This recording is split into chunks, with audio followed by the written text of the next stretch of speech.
توفيق محمد لاعب فريق بتروجيت دائرة اهتمامات النادي الأهلي خلال فترة الانتقالات الشتوية المقبلة، في ظل بحث الجهاز الفني بقيادة الإسباني خوسيه ريفيرو عن تدعيم مركز الظهير الأيسر.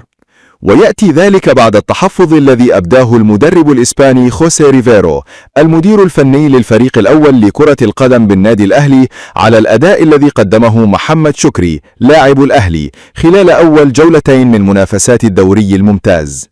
ويعد توفيق محمد أحد أبرز المواهب الصاعدة في الكرة المصرية، حيث يجيد اللعب في مركز الظهير الأيسر، ويتميز بالانطلاقات السريعة من الجبهة اليسرى، إضافة إلى قدرته على صناعة الفرص المؤثرة لزملائه. وقد نجح اللاعب في تقديم موسم مميز مع بتروجيت لفت خلاله الأنظار بقدراته الدفاعية والهجومية على حد سواء.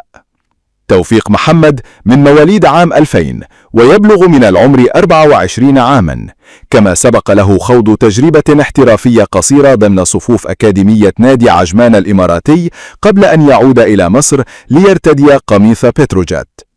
وتبلغ القيمة التسويقية للاعب حاليا نحو 300 ألف يورو، وهو رقم يعكس ارتفاع أسهمه في سوق الانتقالات بعد المستويات المميزة التي قدمها.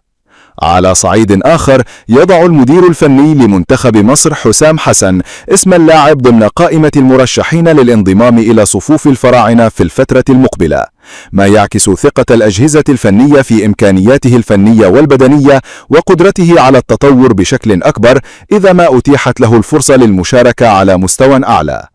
ويسعى الأهلي إلى تدعيم صفوفه بلاعب مميز في مركز الظهير الأيسر ليمنح الفريق حلولا إضافية، خاصة في ظل المنافسة الشرسة على البطولات المحلية والقارية هذا الموسم. وتشير المؤشرات إلى أن انتقال توفيق محمد إلى القلعة الحمراء قد يكون خطوة جديدة في مسيرته الكروية وفرصة ذهبية لإثبات نفسه بين الكبار.